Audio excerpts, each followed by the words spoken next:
Hey, this is Patrick with Bearded Bastard Outdoors, and today I'm going to show you how to make cordage from a deer. Stay tuned.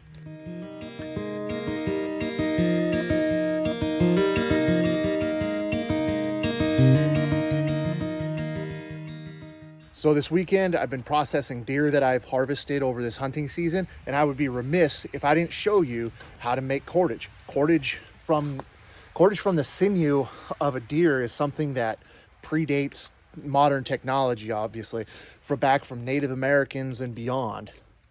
The sinew on a deer or silver skin, if you will, is incredibly tough and its tensile strength is incredibly strong. So it's a preferred material to make natural cordage out of when using it for tool making, fire making, for bow drill, and just natural cordage for shelter and such.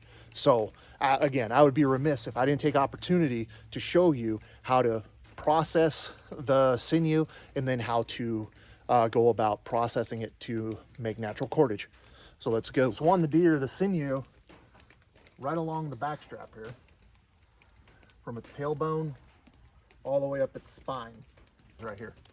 I'm gonna go ahead and find the vertebrae, and I'm gonna start working on either side of the vertebrae.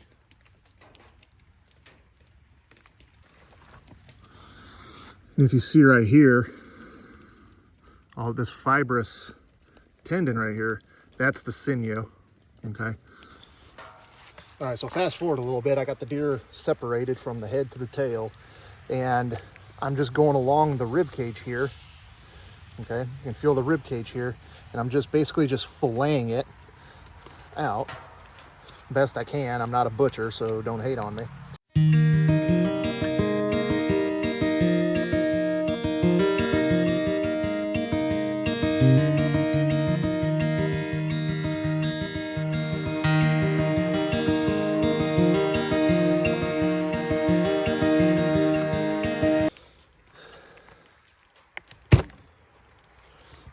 All that is sinew. Gotta get that off.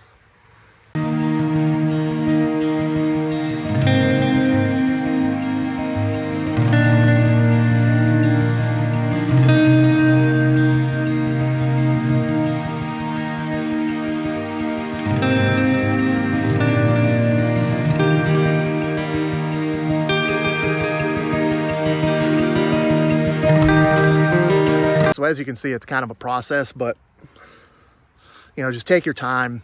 I'm gonna go ahead and get the rest of it, and then we'll come back and we'll discuss it more. Okay. All right. So now that I got this sinew off, I gotta clean it.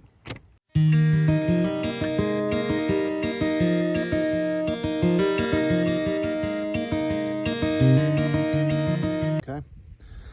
And you get the idea. Just get as much of it off as you can. All right, so we got rained out and I had to finish processing the deer. And it's been a couple days just waiting for weather and timing, but we'll continue this demonstration. And so let's go. Now, so once I have my sinew cleaned up to the best of my ability, I just lay it out to dry.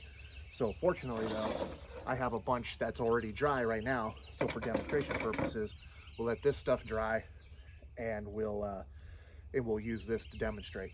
I didn't get as much as I was hoping for. A lot of it just kind of went with the meat, which is fine. We'll just work with what we got, and we'll just add it to our previously collected, previous collection. So once I have all my sinew dried out, it's important now that I just separate it into fibers.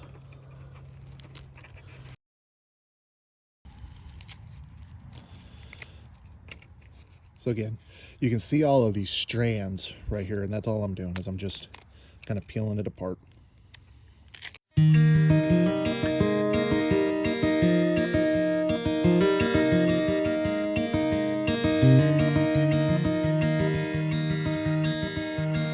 So the technique that we're going to talk about today is called the reverse wrap method.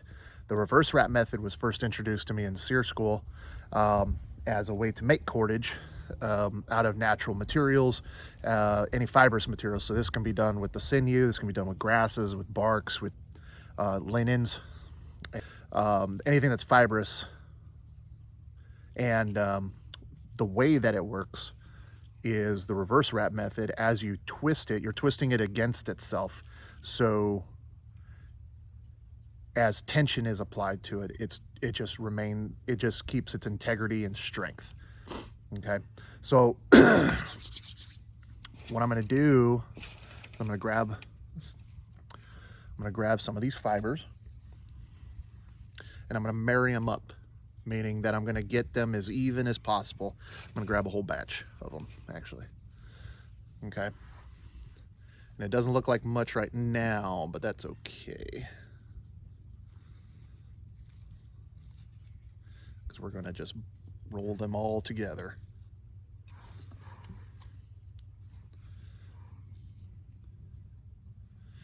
And this will be enough to get us started. So what I'm going to do here, now I can do one of two things. I can either tie a knot here and start with it, but because these are all uneven, what I'm going to do is I'm going to find the center point, okay? And I'm going to go offset of it just a little bit. And the reason for that is, much like as you're building a structure, you're framing a wall, you don't want your seams in line, because then it loses its structural integrity, right? So by offsetting it off of the center, I'm going to offset the seams so it'll retain a lot of its strength. And from here, I'm just going to start twisting it and twisting it and twisting it until it curls on itself. Meaning, I got this twist right here, and you see how it twists right there. Now, you might think to yourself, I don't have a lot of material, and that's fine, because I got all this material right here that I can add to this as we go along. So the way this is going to work, I'm going to hold this end, and for instruction purposes, I have now a top and a bottom. As I'm looking at it, I'm going to take the top, and I'm going to take my index finger and my thumb and pinch, and I'm going to turn or twist away from me, or clockwise, until it's nice and tight, and I'm going to secure it with my knuckle and my thumb. I'm going to secure that twist. It's right there. And then from there, I'm going to, then my top and my bottom are going to rotate counterclockwise, and that's going to set that twist. Okay, so let's see that again. Top, twist away from me or clockwise. I'm going to secure with my index finger and my thumb of this hand, and then I'm going to twist counterclockwise. Okay, and then we'll go ahead and adjust this camera so you guys can get a better look at it.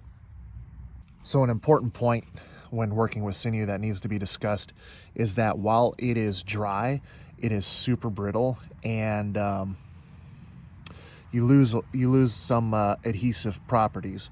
So what we want to do before we get too involved with this is we want to go ahead and moisten it up. So what I have is, you can do a couple things. You can either just like lick your fingers and run, but I don't necessarily recommend that because it's gross and you're managing tissue, all that. But I have just some water right here. I'm just gonna dip my fingers in, just run along here just to get it moist. I don't want to get it so wet that it's limp, because then it's hard to manage, but hard to work with. But I'm just taking my fingers and just rubbing on here just to get it somewhat wet.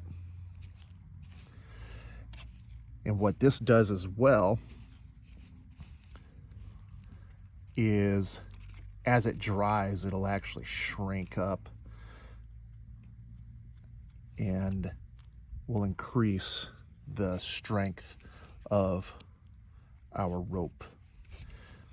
So again, I found my center point, and I'm just twisting it until it naturally rotates on itself. And then I twist away from myself, nice and tight, and then turn counterclockwise.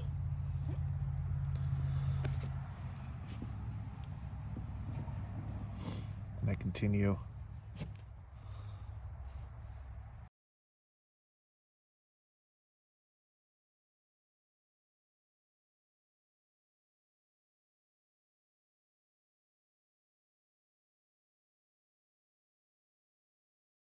As I'm twisting up, as you can see, my hand is just going up with it, securing the twist that I just made.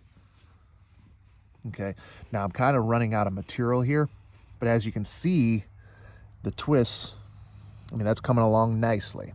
Okay, and again, as this dries, it's going to shrink and it's going to adhere to itself. But what I'm going to do from this point is I'll just simply get some more material, okay? And I'm just gonna dunk it in the water real quick just to get it wet but not so limp. And from here, I can just twist into it like so. I'm just twisting it into it to add to it. And then I continue with my method, or the reverse wrap method here.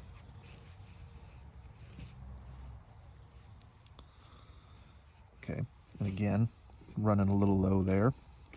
So I just take a little bit more material here. I'm just gonna get it wet a little bit. Add it to it. And I get a little bit of overlap here, okay? That way I'm not just out here, but I'm actually in here with it, if that makes sense. Now I'm just trying to marry it up and twist it together. There we go. There we go. Nice. And then we just continue.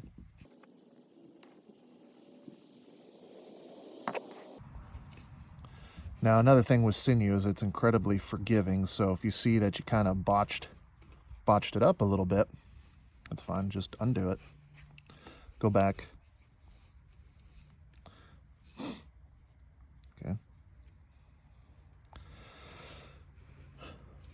Should say not only just with Sinew, but with the reverse wrap method, period, is that if you look back on it to inspect and you realize that you didn't do quite a good job, you just go back and do it again. And it's important to do that every so often, so then you're not undoing feet of it.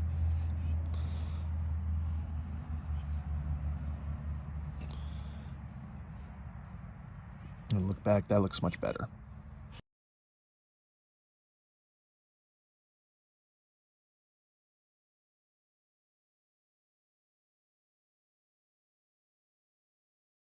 There you have it. Now we just continue this for as long as we need to until we get to where we are happy with what we got. Now there is definitely a technique to this. Okay, this isn't something that you just watch a YouTube video on and, hope for the best. It's definitely something that you need to continue to, or it's something that you need to practice. And so what I would encourage you to do, again, you can do this with anything that's fibrous.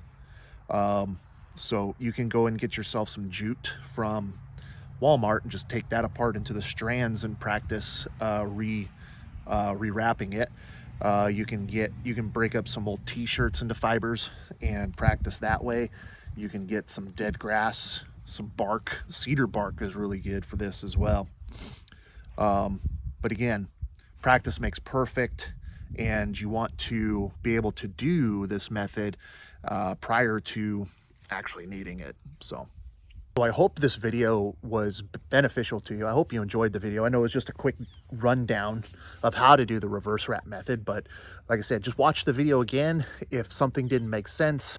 If not, let me know in the comments how it can be better. Guys, I would appreciate you subscribing, again, liking this video so it can get out to those who would benefit from it, and we'll get you on the next video.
you.